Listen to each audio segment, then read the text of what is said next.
সন্তানেরা নিরলসভাবে তারা কাজ করে যায়, নিঃস্বার্থভাবে কাজ করে যায়।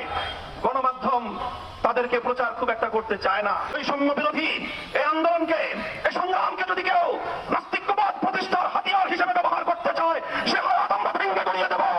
আসসালামু আলাইকুম দর্শক, মামুনুল হক এবার মাঠে নেমে বৈষম্য বিরোধী ছাত্র আন্দোলনের পক্ষ থেকে বর্তমান অন্তর্বর্তী সরকার ডক্টর ইউনূসের উদ্দেশ্যে যা বললেন আজকে আমরা এটা শুনবো। এমনকি মামুনুল হক আরো বলেন, স্কুল কলেজ ইউনিভার্সিটি আমার সন্তানেরা যেভাবে তারা আন্দোলন করে শেখ হাসিনার পতন ঘটিয়েছে, প্রতিটি ক্ষেত্রে আমার মাদ্রাসার সন্তানেরাও তোমাদের সাথে হাতে হাত রেখে বাংলাদেশের স্বার্থ জনতার ঐক্যর একটি অভূতপূর্ব দৃষ্টান্ত স্থাপন করেছে। চলুন আমরা মামুনুল হকের সেই বক্তব্যটি দেখে আসি।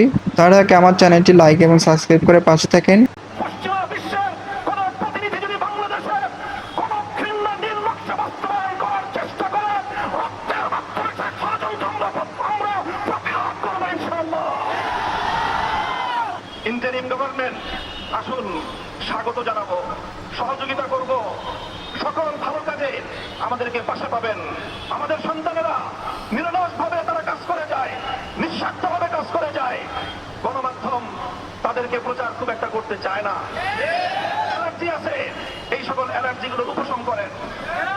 স্কুল কলেজ ইউনিভার্সিটির আমার সন্তানেরা যেভাবে তারা আন্দোলন করে ফ্যাসিবাদের পতন ঘটিয়েছে, প্রতিটি ক্ষেত্রে আমার মাদ্রাসার সন্তানেরাও তোমাদের সাথে হাতে হাত রেখে বাংলাদেশে ছাত্র জনতার ঐক্যের একটি অভূতপূর্ব দৃষ্টান্ত স্থাপন করেছে। রাজপথে আন্দোলনরত আমার সন্তানেরা যখন সংগ্রাম করেছে, সংগ্রামের সময় বুকের রক্ত দিয়েছে, নামাজের সময় হয়ে গেলে আল্লাহু আকবার, আশহাদু আন্না মুহাম্মাদার রাসূলুল্লাহ আযান দিয়ে রাজপথে জামাতের সাথে নামাজ আদায় করে স্পষ্ট বার্তা তারা দিয়ে দিয়েছে, বাংলাদেশে নাস্তিক্যবাদের কোনো ঠাঁই হবে না, হতে পারে না। চলমান বৈষম্য বিরোধী এই আন্দোলনকে, এই সংগ্রামকে যদি কেউ নাস্তিক্যবাদ প্রতিষ্ঠার হাতিয়ার হিসেবে ব্যবহার করতে চায়, সে হাত আমরা ভেঙে গড়িয়ে দেব। আমরা সবসময় শান্তিপ্রিয়, কিন্তু আমাদের ধর্মের ব্যাপারে, আল্লাহর পয়গম্বরের ইজ্জতের ব্যাপারে, আল্লাহর কোরআনের সম্মানের ব্যাপারে, ইসলাম ধর্মের গৌরব মর্যাদা রক্ষার ব্যাপারে আমরা আপোষহীন। ছাড় দেওয়া হবে না। শান্তিপ্রিয় একটি সাম্প্রদায়িক সম্প্রীতির অনন্য দৃষ্টান্ত স্থাপন করে নতুন বাংলাদেশ এগিয়ে যাবে। কাদিয়ানীদেরকে মুসলমান পরিচয় দিয়ে যদি এদেশের মানুষকে গেলাবার, এদেশের মুসলিম হিসেবে তাদেরকে প্রতিষ্ঠিত করবার কোন এজেন্ডা নিয়ে পশ্চিমা বিশ্বের কোন প্রতিনিধি যদি বাংলাদেশের কোন ঘৃণ্য নীল নকশা বাস্তবায়ন করার চেষ্টা করে, রক্তের মাধ্যমে সে ষড়যন্ত্র আমরা প্রতিরোধ করবো ইনশাআল্লাহ।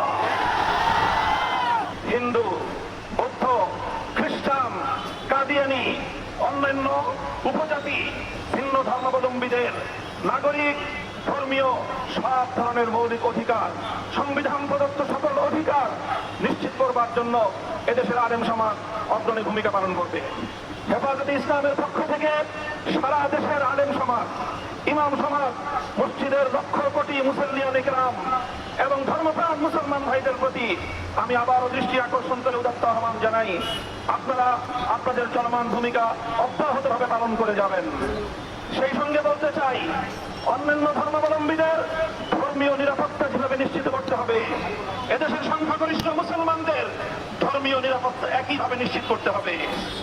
অন্যান্য সংখ্যালঘু ধর্মাবলম্বীরা যেমন তাদের ধর্ম পালনের নিরাপত্তা পাবে, সংখ্যাগরিষ্ঠ মুসলমানদের ধর্ম পালনের ক্ষেত্রে ছলচাতুরির আশ্রয় গ্রহণ করা হবে, সেটা এদেশের মানুষ বরদাস্ত করবে না। কাজেই আমি এক কথাই আজকে বলছি, কাদিয়ানীদের প্রসঙ্গ বিশেষভাবে বলছি, তাদেরকে উচ্ছেদ করা, তাদেরকে কোনোভাবে ঘায়েল করা, তাদের জানমালের নিরাপত্তা বিঘ্নিত করা, তাদের ব্যবসা বাণিজ্য প্রতিষ্ঠানে তাদের ব্যবসায়িক অধিকার ক্ষুণ্ণ করা, এটা কোনোদিন আলেম ওলামা, হেফাজতে ইসলাম, ধর্মপ্রাণ মুসলমানদের কাম্য নয়।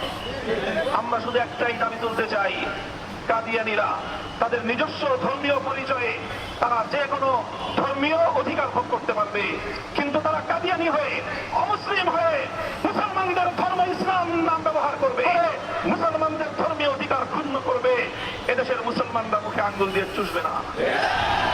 দলমত নির্বিশেষে সকল নিরপরাধ মানুষের সব ধরনের নিরাপত্তা বিধানে আমাদের নেতা কর্মী দেশবাসীকে আমি দায়িত্বশীল ভূমিকা পালন করার জন্য উদাত্ত আহ্বান জানাচ্ছি।